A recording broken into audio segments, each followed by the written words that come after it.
Ya pemirsa, Anda kembali di 30 menit bersama Kabinet Merah Putih bersama saya Aya Nufus dan Pak Wamenkum masih membahas soal hukum Indonesia yang banyak dibilang sama publik tajam ke bawah tumpul ke atas. Pak, sebenarnya prioritas dari Pak Presiden Prabowo Subianto soal hukum Indonesia itu apa sih selain pemberantasan korupsi? Kalau kita lihat dari asta cita Presiden Prabowo, cita ketujuh itu adalah reformasi hukum. Termasuk di dalamnya adalah pemberantasan korupsi dan pemberantasan narkotika. Dan ini kita lihat bahwa perubahan undang-undang narkotika masuk dalam prolegnas dan akan dibahas pada tahun 2025 ini. Ya, jadi reformasi hukum ini tentunya sangat luas. Jadi pada saat kabinet baru terbentuk, khusus mengenai bidang hukum, Presiden waktu itu meminta untuk melakukan legal audit dalam pengertian mereview semua ketentuan peraturan perundang-undangan baik pada level undang-undang, peraturan pemerintah maupun peraturan Presiden, jangan sampai ada yang tumpang tindih atau bertentangan antara satu dengan yang lain, dan itu saya kira kita butuh waktu. Oke, saya ingat Anda sempat mengatakan soal narapidana atau pengguna narkoba yang tidak efektif jika di penjara. Sebenarnya yang efektif seperti apa, Pak? Ya, sebetulnya kan kalau kita lihat dalam konteks studi kejahatan, yang namanya drug user atau pengguna narkoba itu dia adalah victim, dia adalah korban.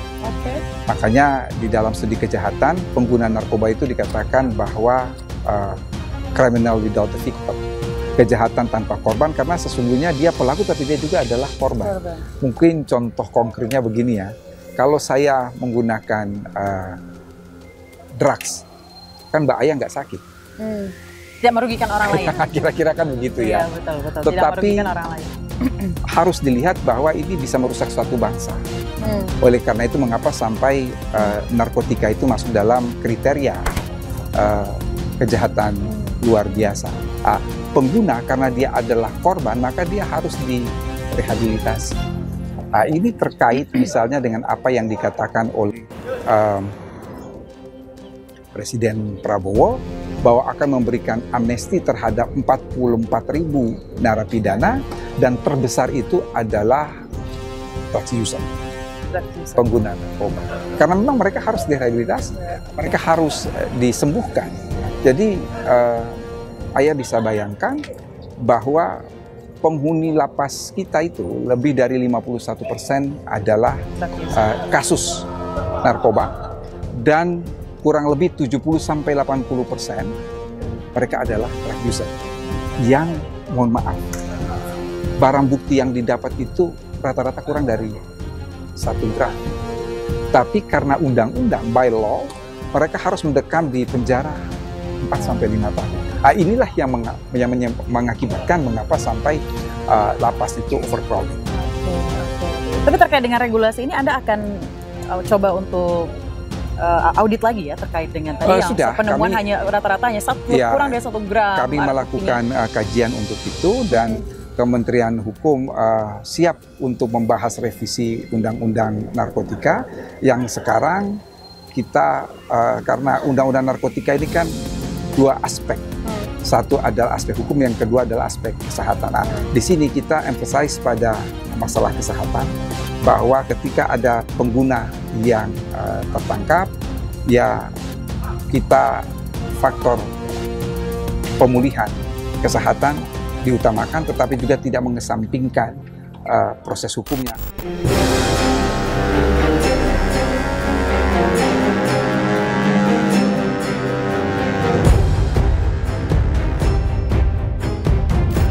Ancaman judi online kian meresahkan.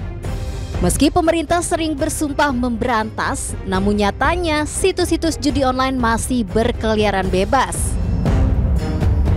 Promosi-promosi situs judi online sering berseliweran di berbagai aplikasi sosial media, bahkan situs berita.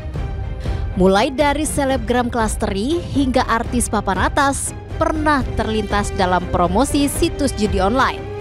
Bahkan 1 dari 2 artis ternama promotor judi online kini melenggang di Kompleks Senayan. Hal ini pun menimbulkan pertanyaan, sejauh mana keseriusan pemerintah dalam menangani jerat setan judi online. Satu lagi soal judi online. Ada pakar internasional yang mengatakan bahwa sulit sekali untuk kita memberantas judi online di Indonesia karena pemerintah sendiri juga tidak bisa berkoordinasi dengan yang melegalkan judi online ini. Ekstradisi pun sulit dilakukan. Itu sebenarnya seperti apa sih Pak? Mungkin Bapak bisa jelasin. Saya kira pendapat demikian benar karena apa? Karena judi online ini kan sifatnya bukan nasional tetapi transnasional. Iya. Ketika kita berbicara mengenai transnational crime, termasuk di dalamnya adalah judi online, kita tentunya akan mendapat rintangan, akan mendapat halangan ketika akan berhubungan dengan negara yang melegalkan judi online. Mengapa? Karena prinsip dalam kerjasama internasional untuk menanggulangi suatu kejahatan itu ada yang dikenal dengan istilah double criminality. Itu salah satu prinsip utama dalam ekstradisi atau dalam kerjasama internasional pemberantasan kejahatan. Yang dimaksudkan dengan double criminality, kerjasama internasional itu akan mulus apabila perbuatan tersebut menurut hukum negara kita dan menurut hukum negara di mana yang kita melakukan kerjasama sama-sama adalah kejahatan. Tapi kalau kita menyatakan judi online sebagai suatu tindak pidana, sementara negara lain melegalkan judi online, tentunya kita sulit untuk melakukan kerjasama dalam konteks pemberantasan itu. Jadi prinsip double criminality itu tidak terpenuhi. Oke, meskipun harus misalkan memblok situs-situs yang mereka masukkan ke kita, itu juga sulit dilakukan. Ya, selama di negara yang kita ajak kerjasama itu dia melegalkan judi online, itu ya satu obstacle, satu tantangan bagi kita. Oke, jadi memang kedua negara ini harus terlebih dahulu meet in the middle. Ya, kemudian sama-sama. Tidak mudah, itu tidak mudah ya.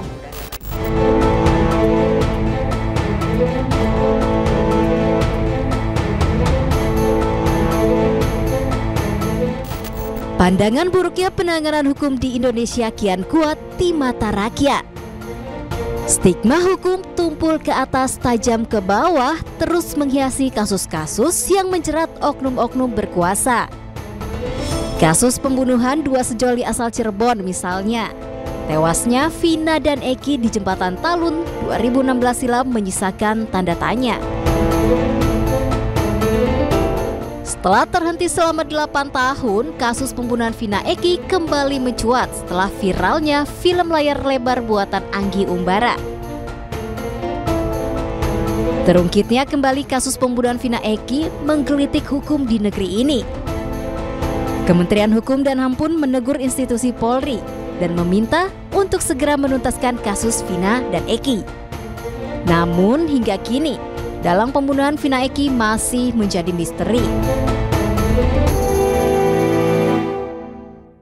Oke, baik. Tapi yang paling menarik juga banyak di Indonesia, balik lagi tadi soal hukum di Indonesia yang katanya tajam ke bawah. Maksudnya orang miskin kadang hukuman penjaranya lebih banyak. Terus juga dibuat sulit. Seperti contohnya kasus Vina. Begini, kalau soal kasus Vina ini kan kita rekonstruksi terhadap tindak pidana yang terjadi di atas sekian tahun ya, sekitar 7 atau 8 tahun. Jadi kita ulik balik ya. Itu tentunya tidak mudah karena berkaitan dengan bukti dan lain sebagainya, terlebih sudah ada putusan pengadilan yang telah mempunyai kekuatan hukum tetap.